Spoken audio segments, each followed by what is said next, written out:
अस्सलाम वालेकुम रहमतुल्लाह। मेरे सामने एक पेशेंट की रिपोर्ट मौजूद है जो भी मैं आपको दिखाने जा रहा हूँ। ये 25 दिन के ट्रीटमेंट की रिपोर्ट है, 25 दिन पहले की रिपोर्ट और 25 दिन बाद की। तो इसमें ये मैं आपको दिखाऊँगा कि पहले इनकी पस सेल्स और स्पर्म्स की क्या कंडीशन थी और 25 दिन मैंने इनको मेडिसिन यूज़ करवाई और उसके बाद क्या कंडीशन है। अल्हम्दुलिल्लाह आपको बहुत अच्छा रिज़ल्ट इसमें वाज़िया फ़र्क जो है पेशेंट की रिपोर्ट्स के अंदर नज़र आएगा। तो आइए मैं आपको इनकी जो है रिपोर्ट वो दिखाता हूँ, अभी की और पहले की। ये इनकी रिपोर्ट है जो कि इस्लामाबाद डायग्नोस्टिक सेंटर से करवाई गई है। पहले भी उधर से ही करवाई और बाद में भी। मैं आपको इसलिए कहता हूँ कि रिपोर्ट अच्छी होगी तो ट्रीटमेंट खुद ब खुद अच्छा हो जाएगा। अच्छा, पहली रिपोर्ट थी इनकी जो ट्रीटमेंट से पहले करवाई गई थी 10 जनवरी 2026 को। दूसरी रिपोर्ट ट्रीटमेंट के बाद की है 25 दिन के बाद की, ये है 8 फरवरी 2026 की।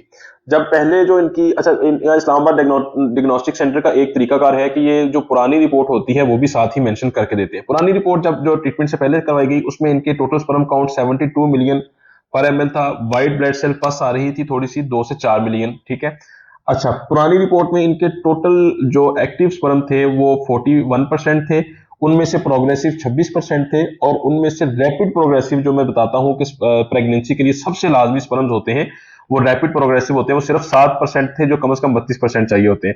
अच्छा, मॉर्फोलॉजी भी 3% थी जो कम से कम 4% होनी चाहिए। अच्छा, उसके बाद ट्रीटमेंट किया गया 8 फरवरी को, फिर रिपोर्ट करवाई गई, उसकी डिटेल हम देख लेते हैं। जो स्पर्म्स पहले टोटल स्पर्म काउंट 72 मिलियन था वो 25 दिन के ट्रीटमेंट के बाद आ गया है 101 मिलियन पर एमएल पे, अल्हम्दुलिल्लाह।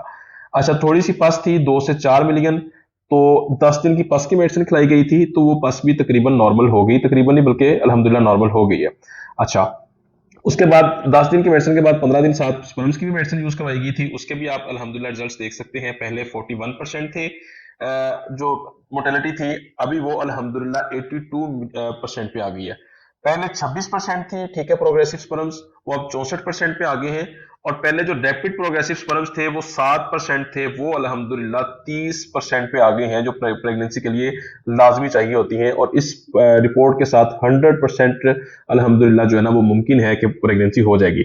और दूसरा जो इनका मोर्टेलिटी उसका था, मॉर्फोलॉजी का मसला था, वो पहले 3% थी, अभी अल्हम्दुलिल्लाह वो 4% पे आ गई है, जो कि 100% अब इनकी ये वाली रिपोर्ट जो है 25 दिन मेडिसिन खाने के बाद रिजल्ट्स आपके अल्हम्दुलिल्लाह सामने हैं। तो इसी तरह अगर आपको पस सेल्स के हवाले से, स्पर्म्स के हवाले से, इवन के वेरिकोसील के हवाले से भी कोई मसला है, इनफर्टिलिटी का कोई भी इशू है, तो आप उसको मेडिसिन के साथ 100% कवर कर सकते हैं। रिजल्ट्स आपके सामने हैं। आपने अल्हम्दुलिल्लाह 10 जनवरी की रिपोर्ट भी देखी और 8 फरवरी की रिपोर्ट भी देखी। तो इसके लिए आप मेरा क्लिनिक विजिट कर सकते हैं। मैं महीने का पहला हफ्ते वाला दिन जो है वो बैठता हूँ इस्लामाबाद के अंदर, गीगा मॉल में है 2A फ्लोर पे आईएमसी क्लिनिक। पहला हफ्ते वाला दिन, हर महीने का पहला हफ्ते वाला दिन आप मुझे वहां पे चेकअप करवा सकते हैं, या फिर आप विजिट कर सकते हैं गोजरा सिटी में मेन जंग रोड पे हाफिज क्लिनिक है वहां पे, या फिर आप ऑनलाइन भी कांटेक्ट कर सकते हैं।